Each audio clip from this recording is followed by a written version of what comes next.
Welcome back into Locked On Blue Devils here today. JJ Jackson joined by another class of 2026 Duke football commit. This time we've got the wide receiver, Brody Keefe, the number one wideout in the state of North Carolina, joining us on the show today. Brody, how are you, my friend?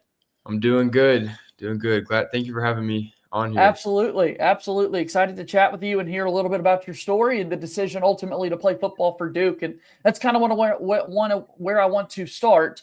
Why Duke football? Why did you make the decision to commit to the Blue Devils?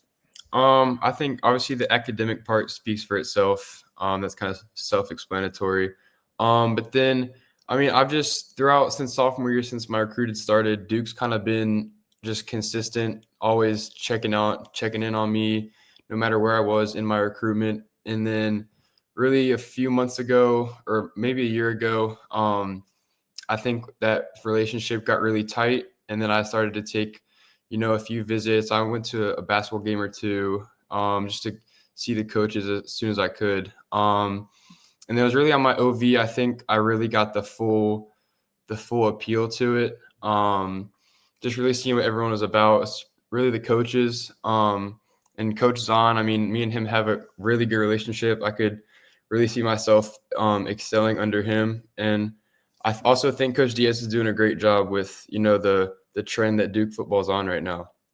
Without a doubt. It's fun to watch the run that they've been on over the last couple of seasons and where this program is going to continue to go in the class that you guys are putting together. So being a state of North Carolina kid, Brody, was Duke kind of always on your radar? Did it seem far-fetched? Was that kind of a dream that you were pursuing at a young age? What do you remember from growing up and falling in love with football? Did it even feel possible that you could one day be playing in the ACC and be playing in the state for Duke? Yeah.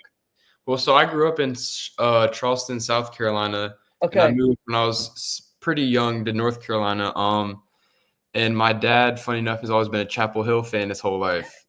So I grew up in a house divided kind of. But no, when I got into football, I definitely made it a dream to play in the ACC just because I watched a lot of that growing up. Sure.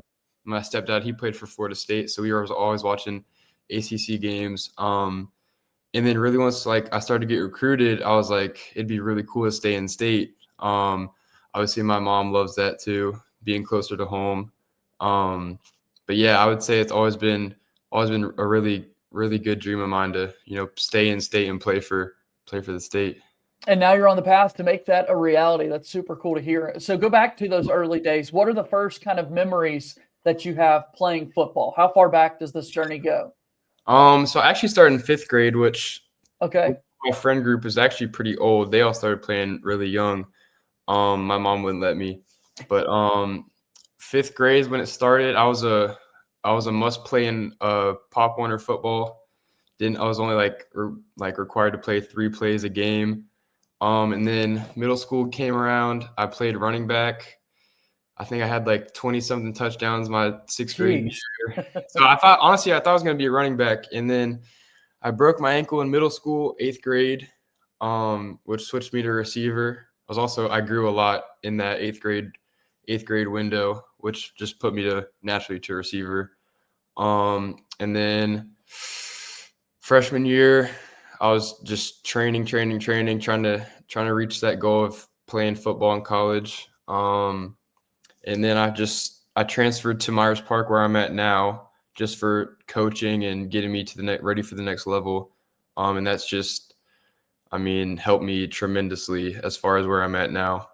That's incredible. Yeah, to think about how long it's been from 5th grade to now, Yeah. and to see yourself on the verge of becoming an ACC football player. That's incredible. What about other athletics growing up? What was were you a multi-sport athlete in your younger days, Brody? What did that look like? Yeah, so I was soccer, basketball, is what I grew up. A little bit of everything, yeah. Yeah, and then I really thought I was going to be a soccer player. My brother, he went to college for soccer, and my sister, she's a basketball. But yeah, it was really soccer and basketball growing up. And then, like I said, picked up football in 5th grade. I still play basketball to this day, not for the school or anything, but just a little rec league with my friends that we play. Yeah. You can't get enough basketball. That's all. And at Duke, certainly how big the basketball community Yeah. there is Mhm. at Duke University. That's going to be fun for you to kind of be around and that sort of thing. Looking back, I mean, is that something that I've heard that from a lot of your peers in this Duke football class of 2026. Many of the guys are like, yeah, I'm really glad that I played other sports, that I didn't get burnt out so quickly Mhm. from things like football and that sort of thing. Would you agree? Yeah, there was definitely times. I actually remember vividly in 8th grade, I was like, I don't know if I want to do this football thing really anymore. Just I liked playing soccer so much. But I mean, there'd be times on the weekend I just go out play another sport just to get my mind off of football, just because you can really get caught up in football being your life, and so like having other sports to take your mind off of it definitely is I would say is a big part in just not getting burnt out, like you said. Okay, so let's get into it. Wide receiver, number one wide out in the state of North Carolina, with plans to play that position there at Duke. If someone has never seen Brody Keefe play football before, never Mhm. seen you out at wide receiver, how would you describe your play style? I'd say just a go and get it type of guy. That's kind of been my game, just using my athleticism. Um, but just really just, I mean, I'm trying to think of a singular word. Um, Go get it, though. I like that. I mean, you want the yeah, ball in your hands and you want to make plays, yeah. basically. Yep. I mean, I'm just gonna catch whatever comes my way. It's pretty simple as that. That's awesome. So thinking about this journey to Duke, like you said, you mentioned hearing from them a little bit early, going on unofficial visits, going to basketball games and that sort of thing. Take me to when you got the offer. What was that like? Oh, geez, when I got the offer. I got to imagine that's a very exciting conversation that you have when you figure out, like, yeah, I finally got this Duke offer. Yeah, I want to say it was my sophomore year. I just picked up a few. I might have picked up a few other in-state offers. This was when was Elko? He was the head coach before, correct? Right. Yep. Yeah, it was the year before he had left.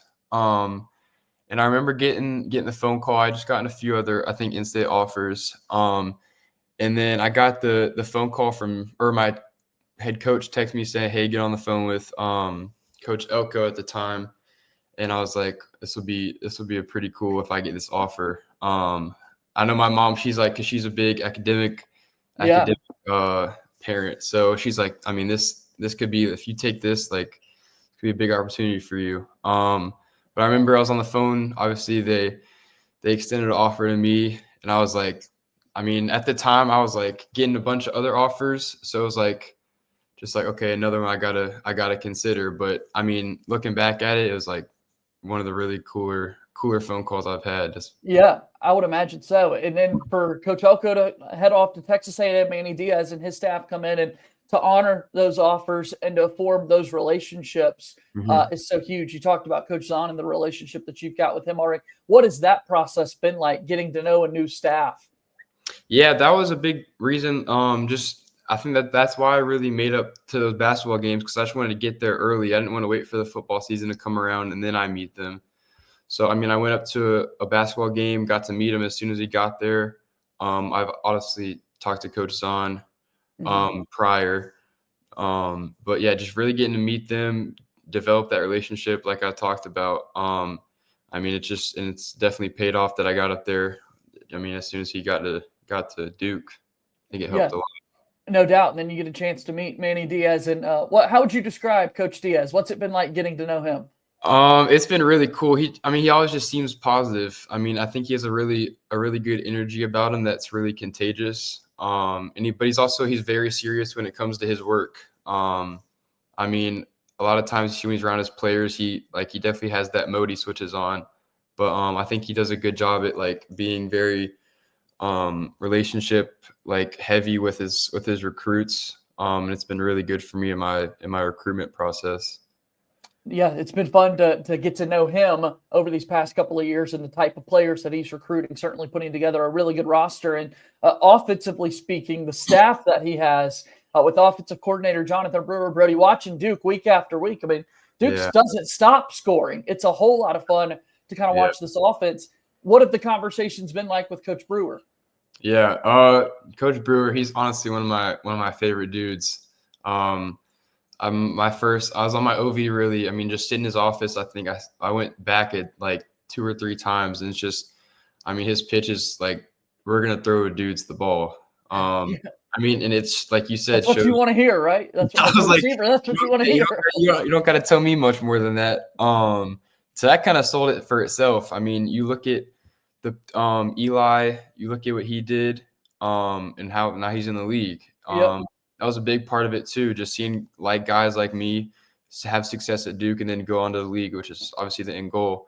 But I mean, Coach Brewer, I think he's one of the smartest dudes, and with him, you're always gonna have a quarterback. That's a big part. Absolutely. No, it's a lot of fun to kind of watch these wide receivers make plays. Last year, you mentioned Eli Pankel and Jordan Moore, what he was able to do, and now it's an absolutely loaded wide receiver room that Duke's working with this season, and excited to see you add to the bunch going into next year. So tell me about the official visit and just the opportunity that you had, Brody, to meet fellow guys in the class, like guys that one day you'd be able to call your teammates. Yeah. We're going on the OV. I knew of 2 kind of Charlotte guys that were going as well. Katie, who ended up committing later on, which he'll be my roommate. So that'll be pretty cool. I've known him for a few years now, just playing 7-on-7 stuff like that.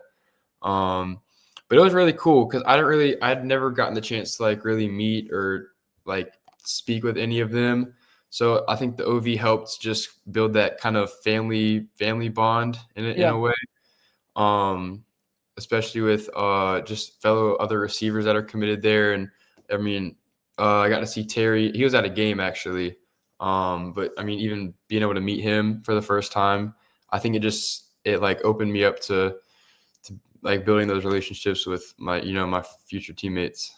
Yeah, you felt like these are cool guys. Like I want to be teammates with these guys. Yeah.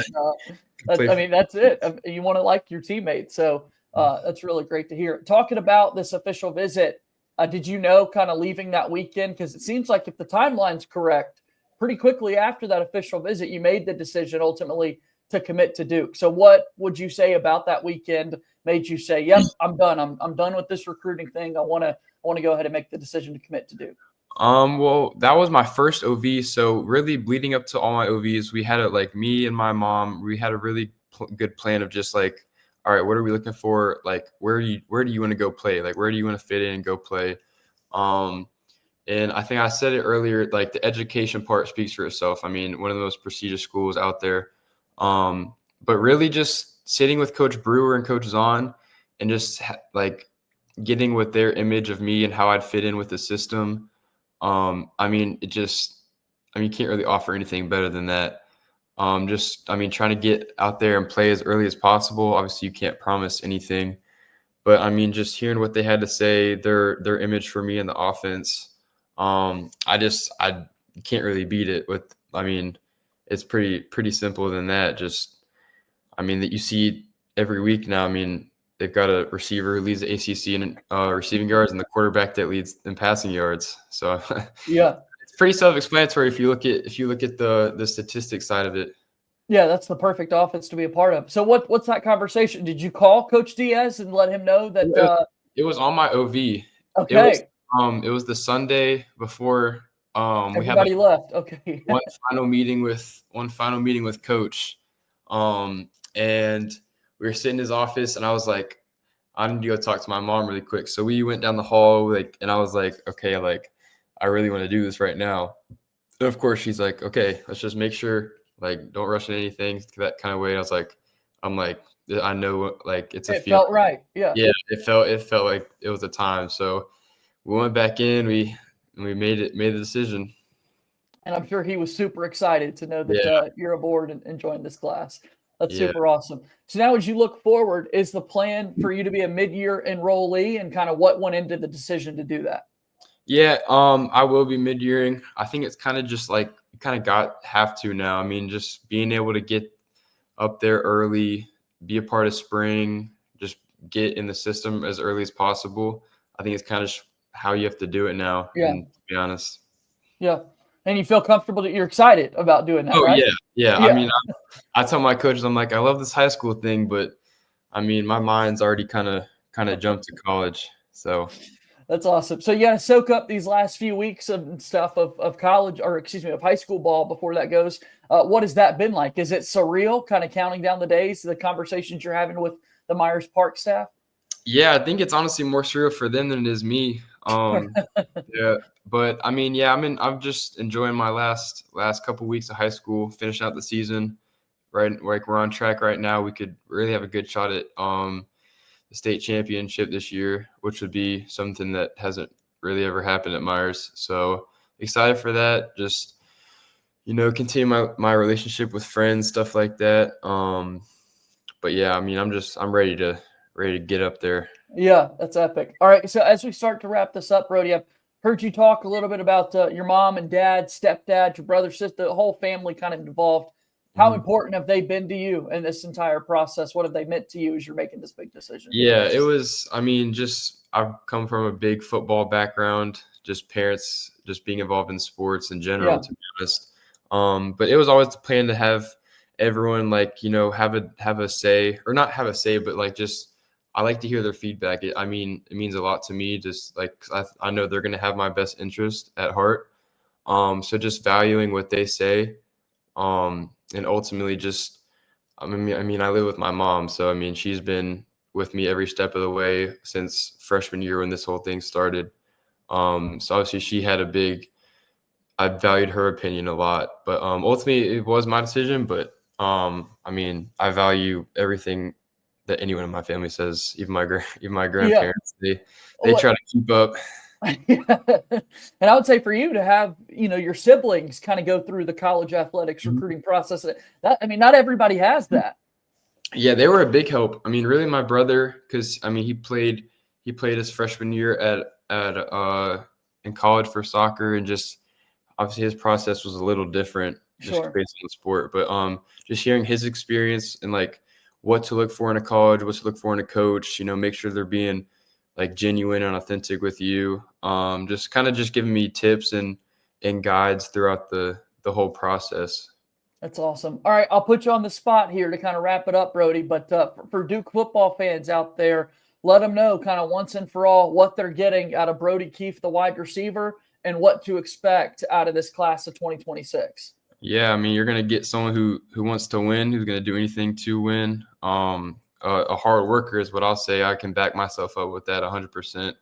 I'm going to do what's necessary for the team to win, and just definitely do my part. And I can say for the whole class of 26, we all are all like-minded. We all just want to get up there, work, and then, show what we can do.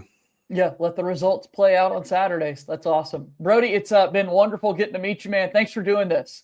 Yes, sir. Thank you for having me. That's Brody Keefe joining us here on today's episode of Locked On Blue Devils. Really awesome and fun conversation with Brody Keefe, a wide receiver from Myers Park High School there in Charlotte, the #1 wideout in the state of North Carolina. Appreciate him taking time out of his schedule to talk to us and about his decision to commit to Duke in the class of 2026. Our show today was brought to you by our friends at FanDuel, America's #1 sportsbook. Talking football, the NFL season is off and in full swing. Full slate of Sunday games coming your way tomorrow that you want to be a part of. Right now, new customers can bet just $5 and get $300 in bonus bets if you win. That's right. Pick a bet, put down $5, and if it hits, you'll unlock $300 in bonus bets to use across the app. I love how FanDuel gives me so many different ways to play, building parlays, trying player props, and even you're able to follow live lines during the game. It makes watching football even more exciting when you're getting a little something riding on the action. So what are you waiting for? Visit FanDuel.com to download the FanDuel app today and get started. FanDuel is a proud sponsor of Locked On Blue Devils. That's going to do it for our show here today. Thank you so much for your support on Locked On Blue Devils. Be sure to follow and subscribe to us for free wherever it is that you get your podcast. Leave us a 5-star rating and written review. Also, take a moment to share this video with your friends on YouTube. Subscribe to our YouTube channel. Follow us on X at LO_Blue Devils or on Instagram and TikTok as well. As always, go Duke. I'll talk to you again soon. My name is JJ Jackson. Thank you and good day.